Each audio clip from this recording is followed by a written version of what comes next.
My story is really pretty simple. I was on a date and had a few too many drinks, and the girl gave me her number, and I was pretty excited about that. So when I got home and called it the next day, it was the vocations office to the monastery. No, I'm kidding. I'm far too ugly to have had a date in the first place. So, circling back to those two dates you just talked about, though, speaking of dates, 5th grade and 11th grade, those were both hallmarks in my own vocational journey. I'm a convert, and well, I came into the fullness. I was already a baptized Christian, but I was raised very anti-Catholic. Hated you people with a passion. My parents were divorced, and my dad was Catholic, and my mother went as hard as she could the other way. So that's the tradition I was raised in, and I got a little dapple of everything. My stepfather played revivals, so I got to see like everybody, from the most formal of Southern Baptists and rigid all the way to full-blown Pentecostal and all that in between. I've been baptized so many times. I like to tease I've seen more time underwater than Jacques Cousteau. Surely one of them took. So it was summer camp. This is 4th grade going into 5th, right? Summer camp time. I hate summer camp. I hate kids. I am one at this time, obviously, but I do. I thought kids were stupid. I did not like hanging out with my peers. If there was a group of adults, I would hang out with them, but anybody even under the age of 16, 17, they were just dumb and I didn't really want to talk to them. So my dad used to be the man about town. He was very popular, and he thought, my kid's a nerd, we got to give this guy some social skills. So he sent me to church camp, not for Jesus, but to meet kids and learn how to be sociable, like penance. So I went to Catholic church camp as an anti-Catholic kid who actually got kicked out of Catholic Vacation Bible School. So going back a couple of years, Dad made me go to Vacation Bible School one summer when I was visiting. You know, divorce, you get like the every other weekend and X number of weeks out the summer kind of deal. Well, he sent me to Vacation Bible School while they were getting ready to prep the kids for first confession. So that tells you about the age range. And I said, ooh, I raised my hand. I got a question. And so what's your thing? I don't understand this confession thing. Can't I just confess my sins to God? Why do you go to priest in a box? You're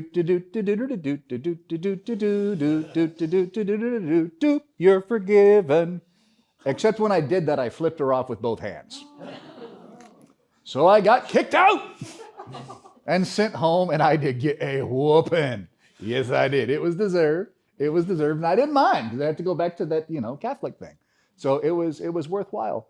Funny enough, at my first Mass, that teacher was there. And she said, basically, I win.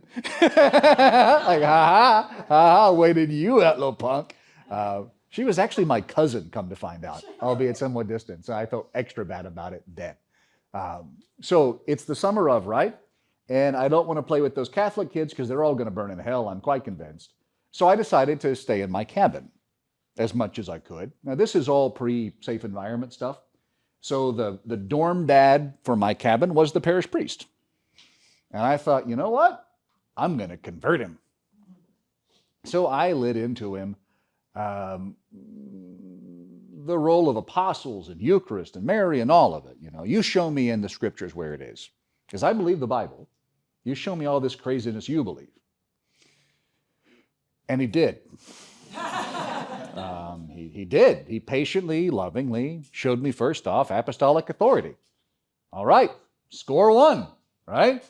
He showed me forgiveness of sins, score 2. Even that weird smearing oil on sick people thing, that was in the book. Eucharist, in the book. Behold your mother, in the book. And my guys were always telling me it's not in the book. But then I found it in the book. So I didn't believe my guys anymore, I got to questioning. So I told my mom I wanted to look at this Catholic thing. And she said, over my dead body. So I moved in with my dad and started that journey. That was the summer going into 5th grade. That age is when neurons begin firing, the first little wave of independence and personhood and all of that really starts to coalesce. It's the first little mini rebellion, and they're not usually thinking about the opposite gender too much yet. So there's hope at that age for God to have an easier break-in. And he was. I was raised my whole life to seek God and to serve him. And if I could put one bee in your bonnet as Sarah's, and just as baptized Christians, it's to encourage everyone you meet to serve the Lord in whatever way, right?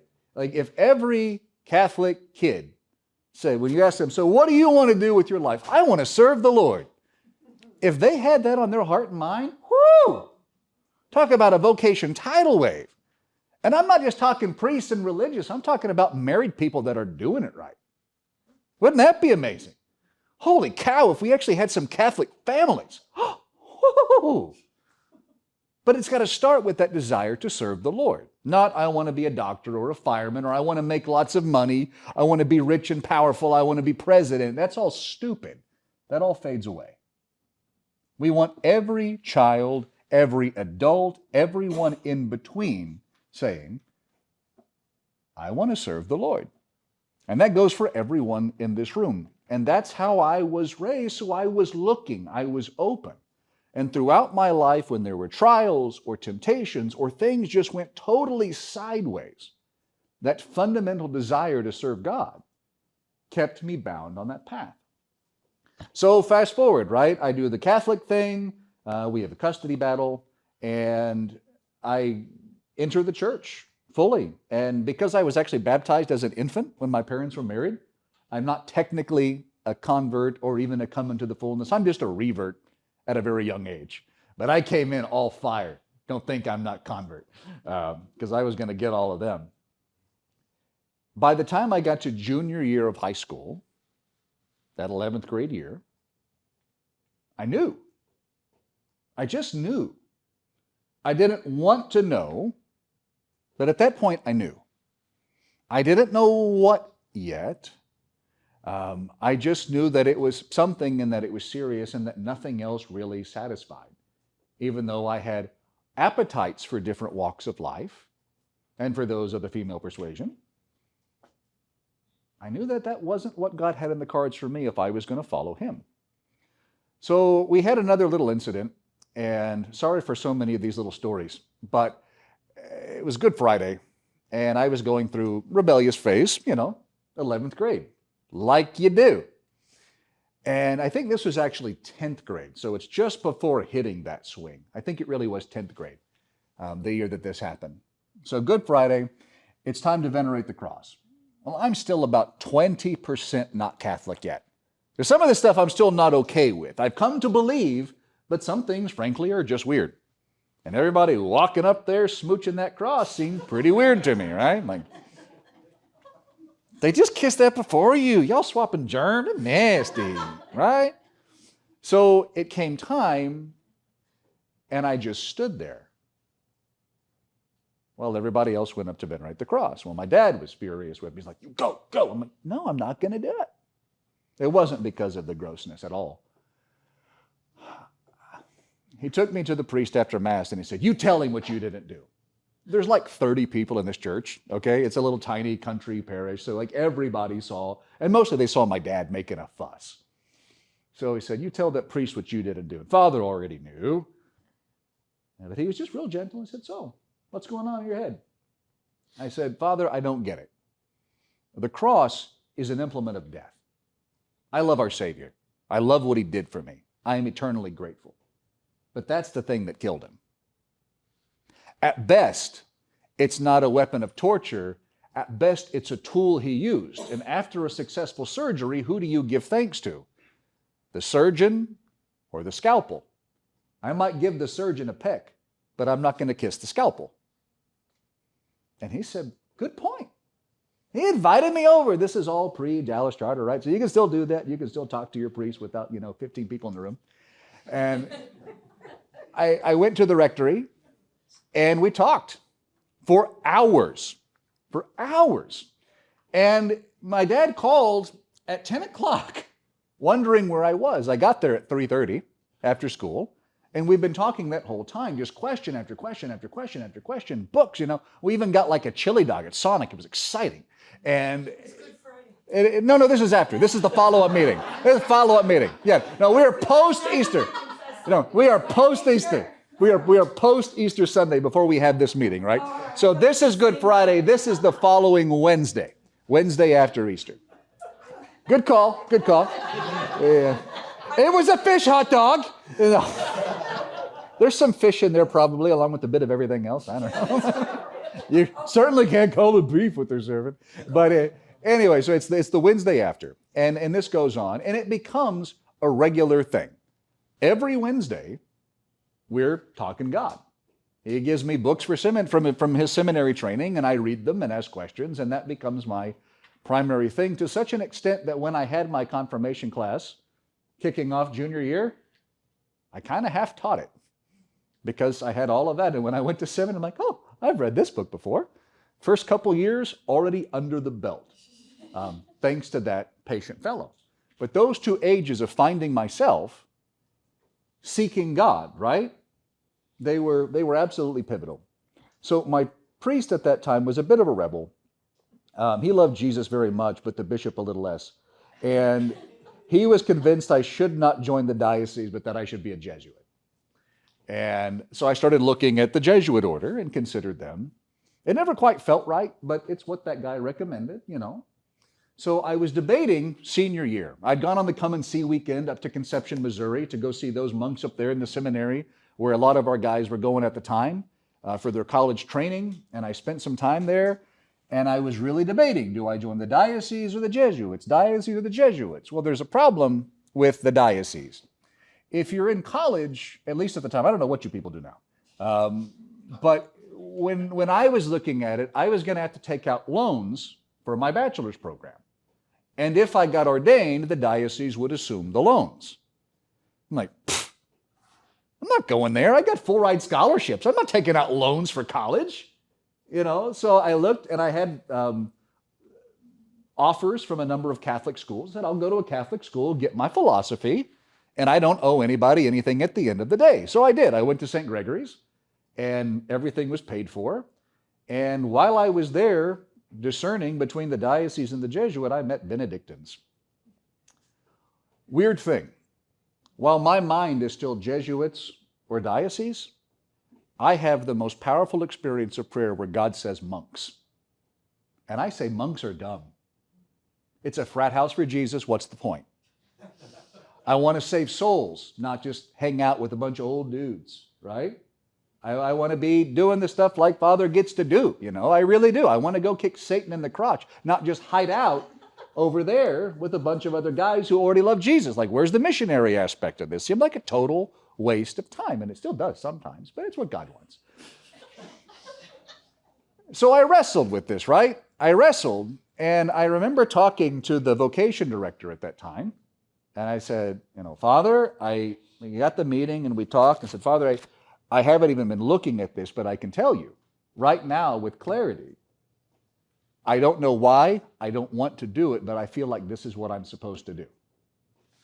And the vocation director said, well, why don't you go ahead and finish your degree and we'll talk then.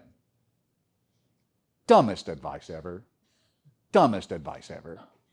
God is calling you. Wait 4 years to accomplish the thing you want to do before responding in service to Him. Horrible, horrible advice. He's now my abbot.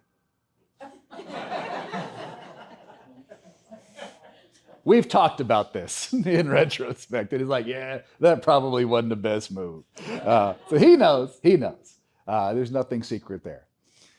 So going through college, right, after that whole experience, I got mad at him and the monks, and anger kind of kept me from looking at what I was. It's weird how this happens. Just a moment of clarity. And I was, in anger, able to push that aside. And then I kind of forgot about the whole thing and tried to convince myself that what I thought was God calling me was just pepperoni and jalapeno pizza. And really, I needed to try something else. So I was looking into internships to do government service in various capacities, and it was working out and things were lining up, but still something was gnawing at me. And when I prayed, it kept coming back. I've got to serve God. I still have no idea how. I don't know if it's diocese or Jesuits or Timbuktu or what, but that draw was powerful. And so I called the diocese thinking, okay, well, that's first, at minimum, that's first instance. If nothing in particular is drawing me and those Benedictines done ticked me off, so they're off the list, but anybody else, okay. So I called the diocesan vocation director and kind of spilled the beans of where I was at, and we started talking, and they were convinced that I really needed to have a long-standing relationship with a girl before I would enter the diocese. It was the advice that I got then, which I also think was pretty not good. So I did what they told me to in obedience. And so I had gone on dates, but I had never wanted a long-term relationship because I knew within that wasn't it. And to be honest, I felt like deceitful. If I should go beyond a casual date or going to prom or something like that, I felt deceitful because I knew that I was holding myself back and could not engage meaningfully in that relationship. So they told me to do that. So I did the deceitful thing and fell in love and really did, like head over heels, and loved this girl very much. And we dated for a year. And I was ready to consider making this thing forever because it was good. I had the job lined up. Everything was great. I had the girl.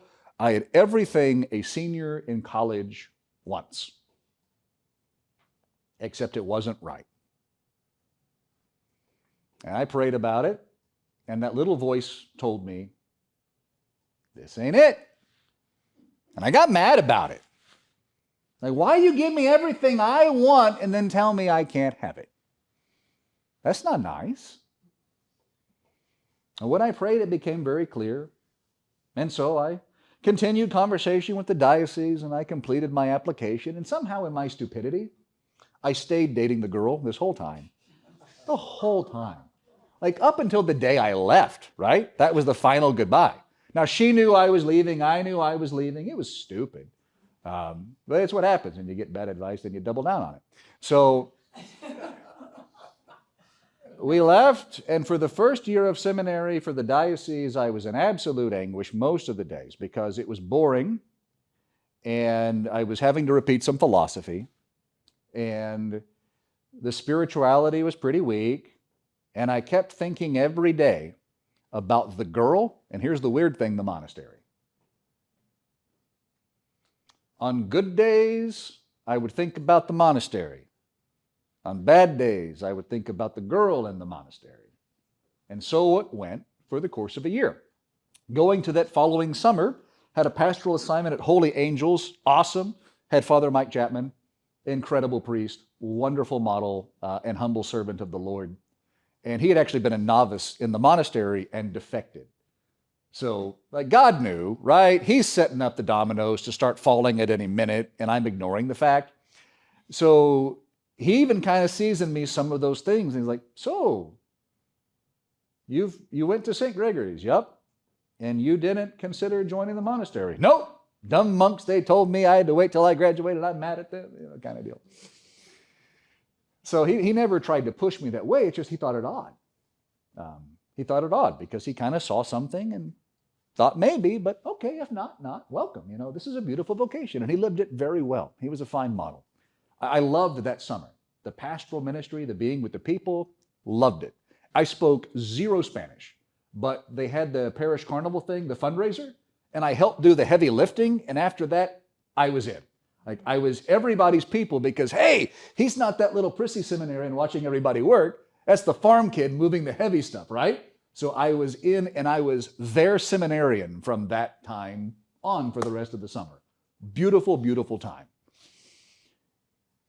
I stopped thinking about the girl and was only thinking about the monastery. So July come around, Feast of St. Benedict. The abbot invited me out, just as an alumnus, not trying to poach me or anything, for the Feast of St. Benedict and to join the monks for dinner and vespers for the feast as an alumnus who was going to be in the diocese. So that's awesome. So I went to Vespers, and it was great, and we had dinner, and it was great, and I was leaving, and when I got in my Jeep, I felt that thing again.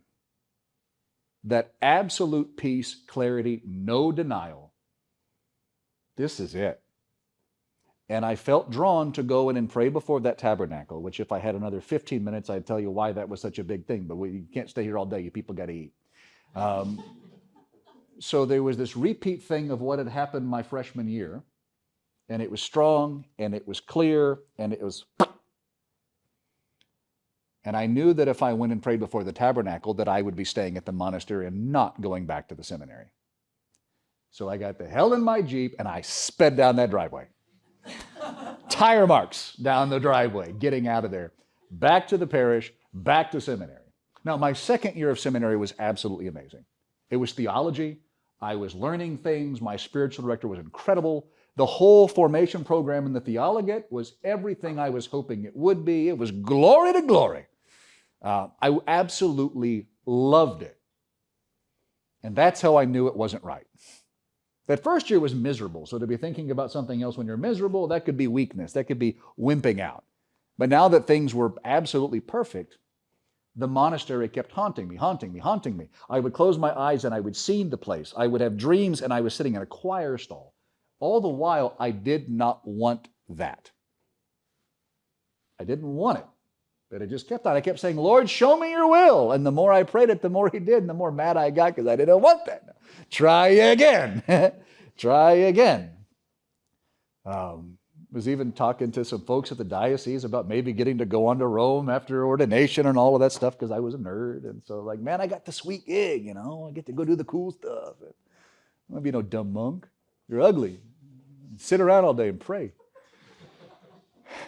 So after wrestling with this for a while, I told my spiritual director, and he said, it's about time you figured it out. It's a jerk. He knew. He saw it. He'd been listening to me, and he did. He saw it. He said, yeah, I've prayed too, and I felt that that's where God was drawing you, but you got to find it in your own sweet time. So Archbishop Beltran and I were very close, and I told him first, actually, before the vocation director. I just felt like I needed to. He came on a seminary visit, and we talked about it. And to that man's everlasting credit, when we had our meeting, and I was waiting for him to, like take the mitre off, pull out the hammer, hit me with it, put the mitre back on. He said, Zach, which was my name before it was Simeon, there is one person at work in this world in whose way I will never stand. And that is Jesus Christ, true God and true man. And if he is calling you to this, then you have my blessing. And if you're seeking him and it doesn't work out, you're welcome back because you're seeking him.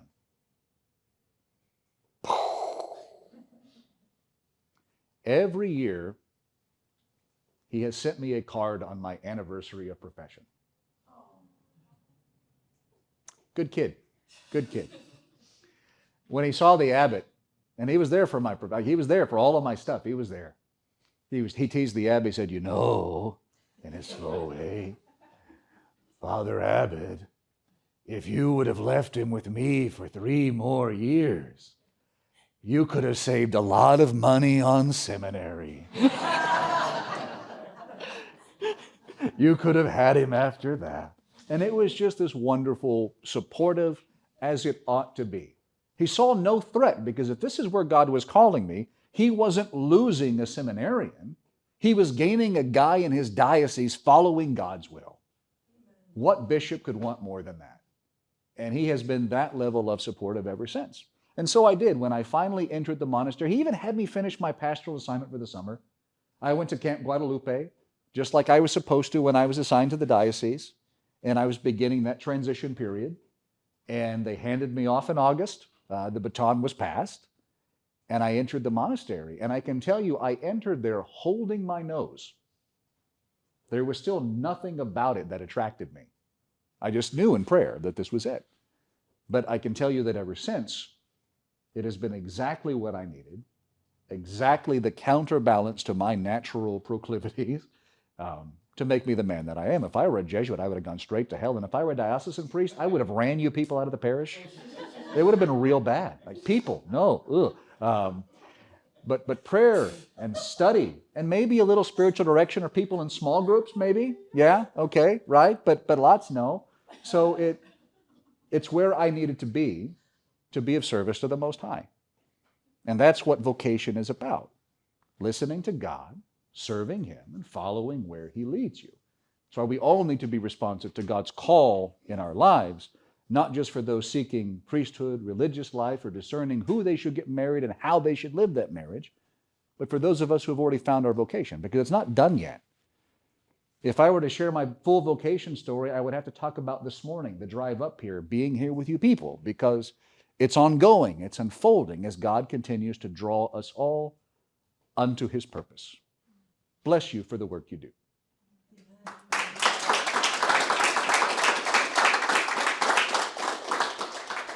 Now we'll see how long questions last, how hungry you are. Yes, ma'am. Father, if you wouldn't mind, repeat the question for the sake of the video. So, I missed this. Where are you from? Where am I from? I'm from Oklahoma. I was born in Elk City. So St. Matthew's is where I was baptized. And St. Anne, sorry, I'm messing with the fuzzy thing. And St. Anne in Cordell is where I was confirmed. So those two parishes, depending on what crop was in the ground and what cows were calving, because one had a 10 o'clock mass and one had an 8:30. So that played into our farm year cycle. We were basically 50-50 parishioners based upon what that was. My mother was from northeastern Oklahoma, so Broken Arrow. And so I also had some experience there in Tulsa Diocese after I was Catholic, and then she was there again, and there at St. Benedict's in Broken Arrow. How many monks are there? There are 15 of us who live there. How many of us are actually monks, I'm not sure. I don't know that I qualify. Like, I'm trying. I don't know that I've made it yet, but I'm trying. But yeah, we've got 14 and a baby. So 14 and a novice. Novices don't really count. So 14 and a baby. I had sister, then I'll come right over here. I want to hear about the tabernacle. Oh, gosh. Repeat the question. She wants to know about the tabernacle story, about why that was such a big epic thing. So God speaks to us. All of us. It is not a rare gift for a select few. It is for every baptized person to hear God's voice in your life. The thing is, when He calls, usually we tell Him to hush, either directly or by just distracting ourselves, and He does for a while. And then maybe He comes scratching again. And if you ever finally listen, it gets louder and louder and louder until it's just downright annoying sometimes. You're like, dadgummit, I'm trying to eat my cereal. Can you leave me alone for a minute? It grows. So my freshman year of college, a lot of powerful stuff like that going on. It was a moment of clarity. Thanks be to God. And I lied. It wasn't freshman year. I lied to you. It was sophomore. This was sophomore year. This was sophomore. That was after the first year had already happened when we got to the tabernacle thing. First year was finding Father Timothy and him helping me out a lot. Sophomore year was tabernacle. So I'm still struggling with this whole Eucharistic adoration thing. I believe in the real presence. I just think it's weird to look at Him, Yeah, I did. It's just odd. It just struck me, my Protestant sensibilities. I want to consume and receive and have within, not look at Him. So I was in my dorm room and having one of those pepperoni jalapeno pizza dream nights.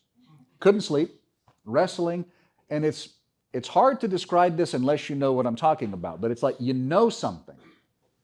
You just know. There's no doubt, you just know. And I know I need to get up and pray. That's what God is calling me to do. It's 2 o'clock in the morning. I fight and fuss and struggle. I don't want to do it. I'm like telling God, no, not this time. I'm staying in bed, dadgummit. Finally, I gave up because He did it. So after half an hour of fighting God, I finally got out of my bed and I went for a walk. And it's like I knew somebody was tugging on me this way. I just knew, it just felt right. And I walked and I made a beeline to the doors of the Abbey Church. 2:30 in the morning. Thereabouts. I don't know how long I wandered before, but it was about that time. The monastery didn't open until 6 because prayers weren't until like 6:30 or something at that time. I think it was 6 at that point for vigils. And I knew, I just knew something within me, not a voice, but it's like I knew I needed to knock. And so I'm arguing with myself, this is stupid, don't do it, right? Nobody's at the door, don't knock. The dormitory, like where the monks actually sleep, is a whole floor away, and nobody's going to hear me knocking at this hour of the morning, somewhere between 2:30 and 3. And I just know that I need to knock. And so finally I do the most pitiful knock. And the door opens. Father Philip Burning, who has Alzheimer's at this time, but I think God is still working wonders in this man. He opened the door and he said, I've been waiting for you, brother.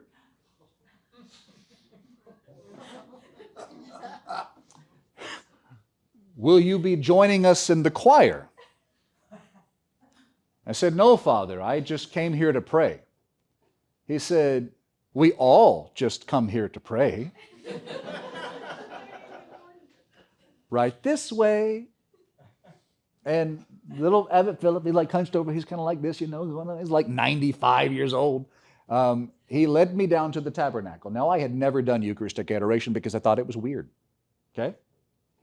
Whatever time I got there, from pepperoni jalapeno pizza to that time, I knelt down and I prayed, and I prayed, and I prayed, and I prayed, and I cried, and I prayed, and I had this whole mystical sleep-deprived experience. Take it for what you will.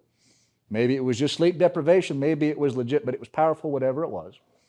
I was under the effects of no narcotics at the time, although I would have thunked it. And then all of a sudden, while I'm praying, it's like an oven timer went off. Ding! You're done. So I stood up and I shuffled over to the choir stall, and all the monks were there, and I heard the abbot. And with that, the monk stood, it was time for vigils. I'd been there for hours praying. Seemed like 10, 15 minutes, and I did not fall asleep. It was just, but it was the same knock. My little pitiful on the door, his knock to start prayers. Abbot Martin Lugo at the time. And now as prior, my job is most of the time to start prayers. I'm still just knocking that little pitiful knock. So I knew when I felt the draw to the tabernacle, it was that. It was, I know who's behind this. There was zero doubt. And so I ran away. It took me another year to find it out. But I'm back now, as you can see. I finally listened. Did you ask him what he was doing there by the door? So, like I said, dude got Alzheimer's, and he had, when I was coming back to the monastery, he died before I joined. It was that year of theologate that he passed away. He was 93, I think, when he died, and 91 years a monk, or 97 and 93, I forget what it is, but over 90 years, or over 70 years as a monk, over 70 years of profession, that much I remember. So when I came back at Christmas time, at this point I've spoken with the Archbishop, I've spoken to the vocation director of the monastery, and I've arranged a visit for discernment purposes. And I'm sure I'm just going to see if they want me or not, right? Dumb, ugly, broke, who would want me? That's how I got celibate in the first place. So I went, and at this point, Father Philip has very advanced Alzheimer's, and he can't remember 10 minutes ago, right? He'll look at the wall and say, that's a beautiful clock. That's a beautiful clock, you know? Now, he's still peaceful and loving and just a beautiful soul. You can feel just the presence. I mean, you want to be close to him. He's like a heater, but with the Holy Ghost. Like, you just want to be close to the guy.